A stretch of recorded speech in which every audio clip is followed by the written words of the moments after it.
Paano ang tamang trato para magtagal ang mga tao sa iyo? Isa na siguro sa common problem ng lahat ng mga nagninegosyo ay yung may i-hire pagkatapos sa ng mga tao. Sa video na to, ibabahagi ko sa inyo yung 4 na na-discover ko na dahilan o paraan kung paano yung tamang trato para magtagal ang mga tao sa iyo. Ako nga pala si Ruel Reyes at may 4 na taon ng karanasan sa pagninegosyo. Ang unang paraan para magtagal sa iyo ang mga tao mo ay pasahod. Kung paano ka magpasahod, magtatagal ang mga tao mo sa iyo. Kaya nga nagtatrabaho ang mga yan kasi gusto nilang kumita, magamit na pambili ng pangailangan ng kanyang pamilya. Kaya kapag ang pasahod natin sa kanila ay mataas kaysa sa pasahod ng iba, sigurado ko magtatagal sa iyan. Kaya kung nagtataka ka, kung halimbawang may mga nag-a-apply sa'yo, pagkatapos umaalis ka agad, isa sa tingnan mo, baka naman mas mababa yung pasahod mo kaysa sa pasahod nung ibang boss sa kanila.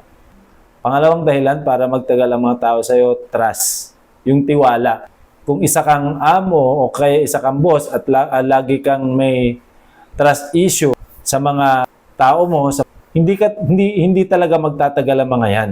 Kasi kung feeling mo lagi sa mga tao mo may ginagawang mali, hindi sila nagtatrabaho ng maayos o kaya naman ay hindi sila honest, may ginagawa silang mali, lalayasan ka talaga ng mga tao mo.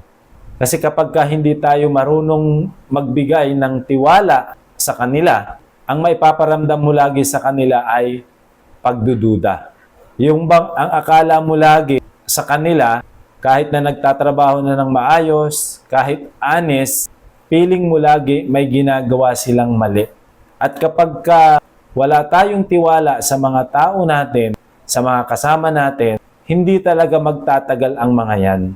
Dahil isa sa paraan para magtagal ang kahit anumang kumbaga samahan o relasyon ay kinakailangan ng tiwala. At isa sa dahilan kung bakit hindi na ibibigay ng boss mismo yung tiwala niya sa mga tao niya ay sa dahilan hindi katiwa-tiwala yung mga tao. Ang totoo, wala kasi siyang tiwala sa sarili niya. At kapag ikaw na boss, wala kang tiwala sa sarili mo, hindi mo rin yan kayang ibigay sa mga tao mo. Kaya ang magiging labas niyan, lagi ka na lang mayroong pagdududa sa kanila. Pagdududa na sila ay hindi nagtatrabaho ng tama, pagdududa na sila ay may ginagawang mali, pagdududa na hindi nila pinagbubuti o inaayos yung trabaho nila. Pangatlong dahilan ay kung paano mo sila tratuhin. Naniniwala ako napakahalaga nitong pangatlong to. Para mag-stay ng matagal sa iyo mga tao, kinakailangan maiparamdam at maipakita natin sa kanila yung tamang pagtatrato. Kapag ang trato natin sa kanila ay sweldohan lang sila or binabayaran mo sila, hindi mo sila tatratuhin ng tama. Kaya darating sa punto na kapag may maliit silang mali na nagawa, kung pagalitan mo, kahit na sarapan ng maraming tao. Meaning kapag hindi mo tinatrato ng tama yung mga tao mo, para sa'yo, okay lang na mapahiya sila o kaya ipahiya sila sa ibang tao.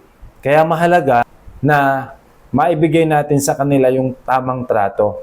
Yung makita mo mismo, makita natin na hindi sila gamit, kundi tao sila mismo. Kaya nga, isa sa pwede nating iparamdam sa kanila para magtagal sila ay yung halaga nila. Kinakailangan binavalue natin ang bawat mga kasama natin.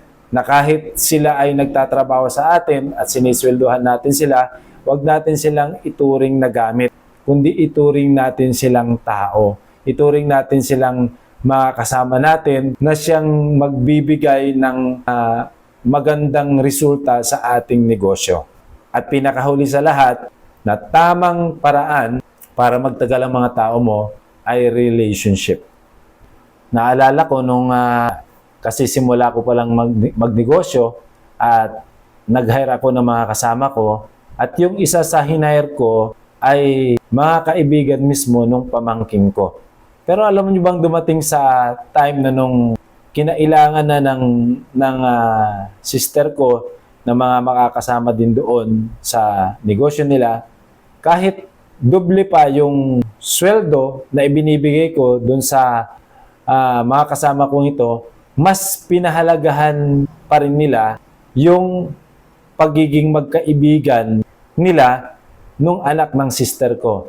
In short, hindi mahalaga sa kanila kung mas malaki yung offer kong sweldo kasi ang mas importante sa kanila ay yung relationship nila doon sa mga anak ng sister ko. At doon ko na-realize na offeran mo pa ng malaki ang isang tao, sweldohan mo pa ng malaki. Pero kapag hindi maayos yung relationship mo sa kanila, yung lagi mo silang pinapagalitan, lagi mo silang sinisita, lagi mo nakikita ay mali, hindi mo na iaayos yung sarili mo para i-treat sila ng tama, lalayasan ka rin ng mga yan. Kasi para sa kanila, kahit nabigyan mo sila ng mas mataas na sweldo, kung naman maayos yung relationship ninyo, hindi rin sila magtatagal. Kaya naniniwala ko itong 4 na to na senior ko sa inyo, ang siyang dahilan kung bakit hanggang ngayon nananatili yung mga kasama ko. Kasi naniniwala ako na ibibigay ko sa kanila yung tamang sahod, yung tiwala, yung tamang pagtrato sa kanila, at yung relationship ko sa kanila.